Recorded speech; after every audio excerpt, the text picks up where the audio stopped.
Slave labor in the electronics industry. Who makes your phone? Well, it's an iPhone, so Apple, right? Yeah, but who? An Apple worker? No. Then who? A child as young as 13 can work in a factory that is more like a labor camp. They work for little to no money. In other words, your iPhone is made by modern-day slaves. The modern slavery industry is extremely large. About 1.2 million people are trapped into forced labor conditions. Our group alone had an estimate of 112 slaves working for us. 1/3 of migrant workers in the Malaysian electronics industry, which produces goods for some of the world's best-known brands, are trapped in forced labor. Companies trap people by putting them into a great debt and giving them low wages, or even taking away their legal documents. Most slaves think their only way of escape is suicide. Large companies such as Apple, Flextronics, Sony, and Samsung all participate in modern slavery in the electronics industry. Technology. It's constantly changing, becoming quicker, smarter, more complex. These developments make new products very desirable. The major electronic companies make sure that their latest products are permanently in the public eye.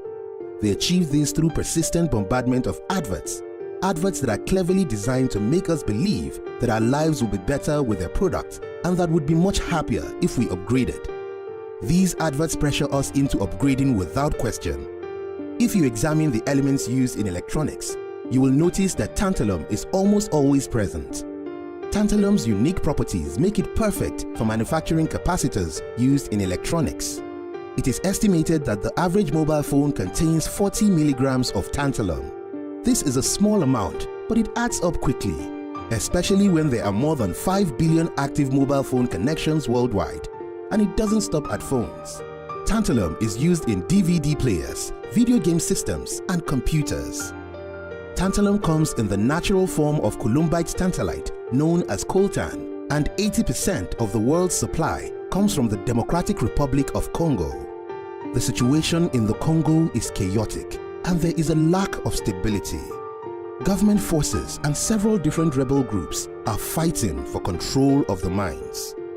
The country is in civil war, a war that has claimed over 5.4 million lives, making it the bloodiest conflict since World War II.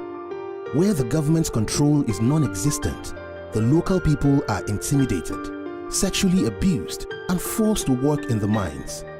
The minerals they dig up are then illegally sold, and the proceeds finance the war.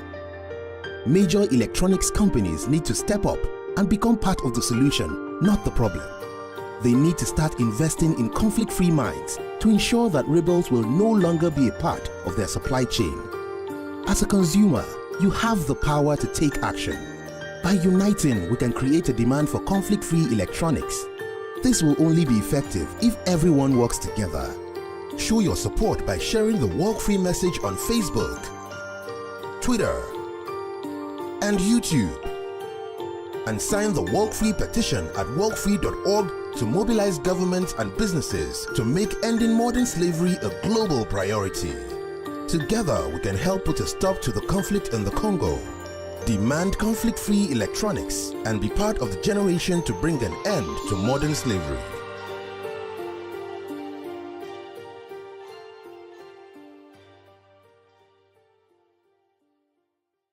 Many people from surrounding countries immigrate to Malaysia in search of contracted legal work.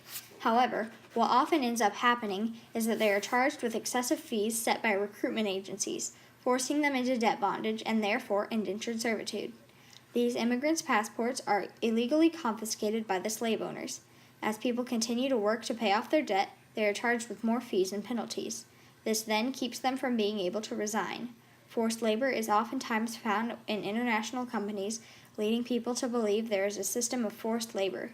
But because of this, big manufacturing companies with locations in Malaysia need to be extremely vigilant in order to not be using forced labor without realizing it. The country of Malaysia is working to get rid of the slavery within their country by making exports less important to their economy. The progress is not being made very quickly. This graph shows the recent slow attempt to decline exportation and control slave labor in Malaysia.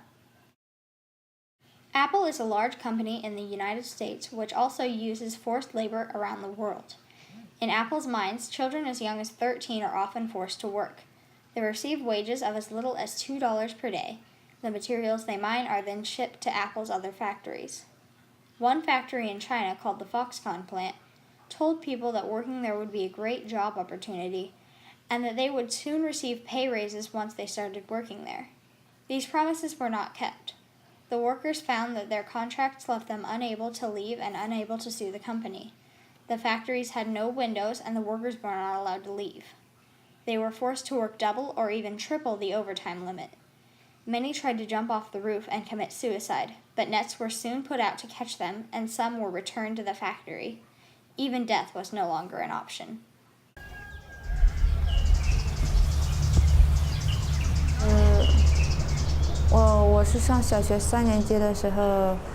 When I was in 3rd grade, my mother left home to work as a migrant worker.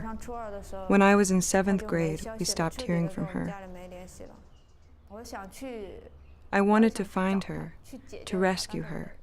My mind was set on earning as much money as possible.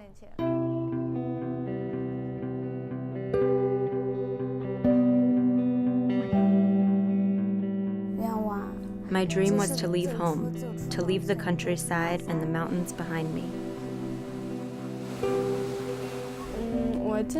I was only 14 when I started work at the factory. I went to work because my parents worked so hard all year long to pay for my education. In China, every year over 12 million teenagers leave home to find work. They're part of 260 million Chinese who must travel far from home just to make a living. My workday started at 8 a.m. and ended at 11 p.m. There were no holidays. I only had one night off a month. We sat there all day cleaning phone chips and using chemicals. There was an Apple screen and a Nokia screen. When I wasn't eating or sleeping, I would be wiping something. It was the only thing I did. There was no other ventilation, no windows. The smell was horrible at first, but I eventually got used to it.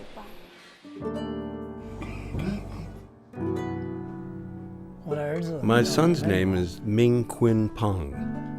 He just turned 26 years old. This should be the best time of his life. But unfortunately, he was diagnosed with leukemia in May 2009. After 3 examinations over 12 months, it was confirmed to be occupational leukemia, an aggressive form of cancer caused by benzene. I've been living in this hospital for 6 years now. It feels like a prison, and there's no way to escape. I feel like my life is over. I really don't know what to do. It took 19 months of struggle to prove my leukemia was workplace-related. I petitioned to the government authorities many times and was sent home by force. Benzene is a horrifying poison that causes cancer. We want to deliver a message to the public that benzene can be replaced by safer alternatives. We want brands to take responsibility for working conditions at their supplier factories, and good occupational health and safety measures and policies and practices, and banning the use of benzene is part of that. It's just part of supply chain responsibility. Benzene is widely used in various industries. Sporting goods, printing, and electronic products, as well as finishing materials, contain benzene. Not only are the workers working in very toxic environments, but the customers who buy the products are also exposed to benzene. At the moment, consumers don't have a benzene-free choice. There are no benzene-free electronics, so you can't go to a shop and ask for the one or the other thing. But consumers can ask and can get in touch with brands and say, what is this whole issue with benzene? I'm worried and concerned about benzene poisoning. And put some pressure on brands.